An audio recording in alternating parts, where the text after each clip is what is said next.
कहते हैं पर उपदेश कुशल बहुतेरे, दूसरों को उपदेश देने वाले बहुतेरे मिल जाते हैं।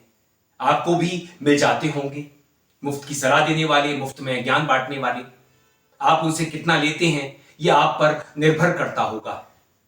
वैसे ही जैसे मुफ्त का चंदन घिस मेरे नंदन, जब मुफ्त का चंदन होता है तो आदमी उसे ऐसे ही घिसता रहता है, मगर जब खरीदा हुआ होता है तब वो मुश्किल में पड़ जाता है कि किसके लगाऊं किसके ना लगाऊं, क्योंकि वो खरीदा हुआ है। दोस्तों, इसी तरह से अगर आप किसी से सलाह मांगेंगे मिल जाएगी, मगर समाधान मांगेंगे तब वो आदमी उसी तरह से गायब हो जाएगा जैसे गधे के सर से सींग। नमस्कार, मैं हूं आपके साथ अरविंद। आप देख रहे हैं मुझे अपने ही मंच अरविंद दिल से पर। दोस्तों, हमारे यशस्वी प्रधानमंत्री, उनकी बड़बोले मंत्री, उनकी वित्त मंत्री निर्मला सीतारमण, जो एक बात के लिए जरूर जानी जाती हैं, मुफ्त की सलाहें देने के लिए। याद कीजिए, जब प्याज लहसुन टमाटर महंगा हुआ था तो इन वित्त मंत्री ने क्या कहा था देशवासियों से? कह रहे महंगी चीजों को क्यों खाते हैं, मैं तो प्याज नहीं खाती। तो वित्त मंत्री इस तरह की बातें करने के लिए बड़ी मशहूर हैं, उस्ताद हैं। अभी फिलहाल में तमिलनाडु के कोयम्बटूर में एक बिजनेसमैन ने जब उनसे जीएसटी के बारे में बात की, अपनी मुश्किल रखी, अपनी समस्या रखी, कहा कि बंद पर कोई टैक्स नहीं है और क्रीम पर टैक्स है। अगर कोई ग्राहक बंद में क्रीम लगा करके मांगे तो हम बिल कैसे बनाएं? इन्हीं वित्त मंत्री साहिबा ने और यशस्वी प्रधानमंत्री ने हमको बताया था जब जीएसटी आई थी कि यह बड़ा ही सरल सिस्टम होगा, व्यापारी इसे आराम से एडॉप्ट कर लेंगे। जबकि बाद में इसमें 5 स्लैब बना दिए गए और इतना अव्यवहारिक है ये कि आज भी व्यापारी इसे समझ नहीं सके हैं। मगर समाधान आप ढूंढिए।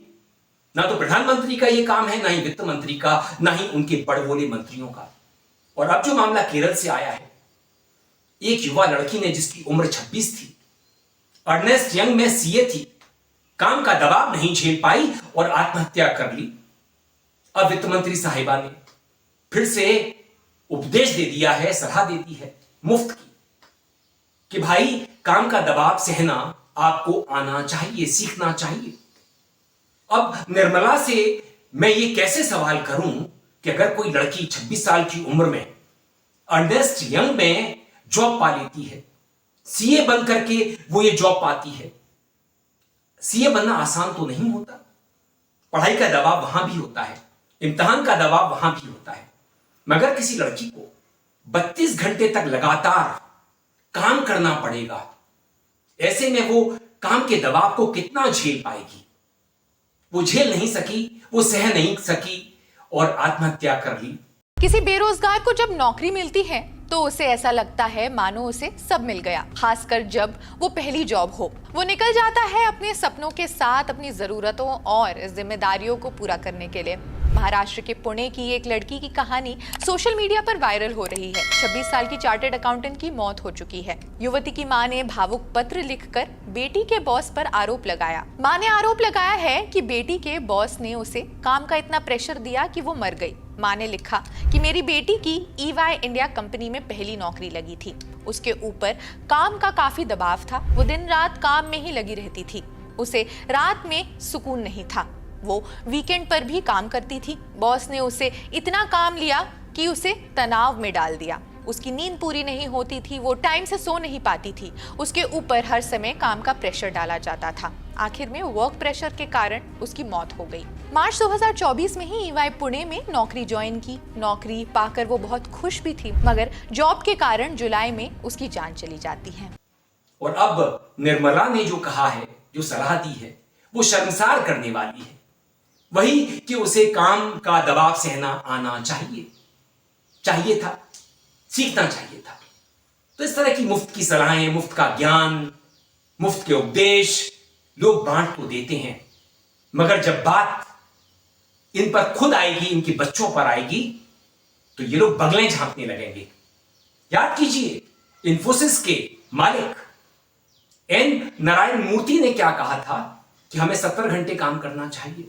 अरे भाई, 100 घंटे काम करो, 500 घंटे काम करो, तुम करो ना। दूसरों को काय को निचोड़ते हो? अपने कामगारों को, अपने एम्प्लॉइज को क्यों निचोड़ते हो? उन्हें कितना देते हो? टाटा कंसल्टेंसी के बारे में यह मशहूर है, टीसीएस के बारे में, कि उसने तनख्वाहें धीरे धीरे करके बहुत कम कर दी हैं और काम ज्यादा लिया जा रहा है। मगर हमारे प्रधानमंत्री, उनकी वित्त मंत्री, उनके बड़बोले मंत्री इसका जवाब नहीं देंगे, क्योंकि ये क्रोनिक कैपिटलिज्म के साथी हैं। उसको ही पनपने दे रहे हैं, उसको पनपा रहे हैं, जिसके चलते अडानी जैसे लोग, देश में 200 नए बिलियनियर खड़े हो चुके हैं।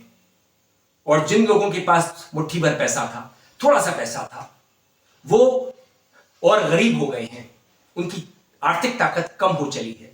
आज एक युवा को 10-12 घंटे प्राइवेट नौकरी में काम करना पड़ता है, 10-12 हजार रुपए मिलते हैं।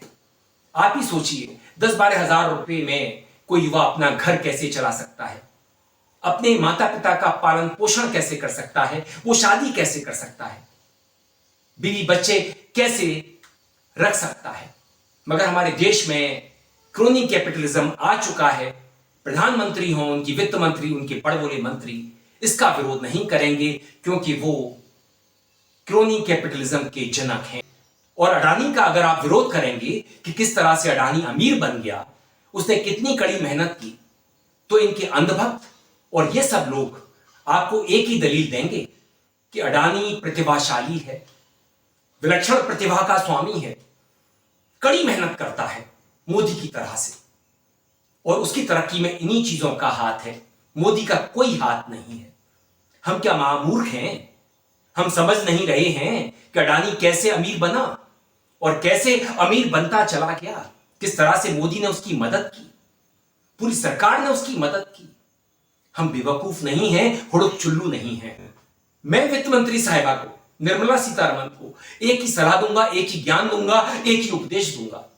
मैम साहब, आप समस्या का समाधान ढूंढें, ना कि समस्या में ही हमें उलझा करके रख दें। इससे ना तो आपका भला होगा, ना ही देश का। मगर आपको इसकी परवाह कहां है? आपको परवाह है अडानी की, बिलियनियर्स की, अमीरों की। देश के युवाओं की आपको परवाह नहीं है।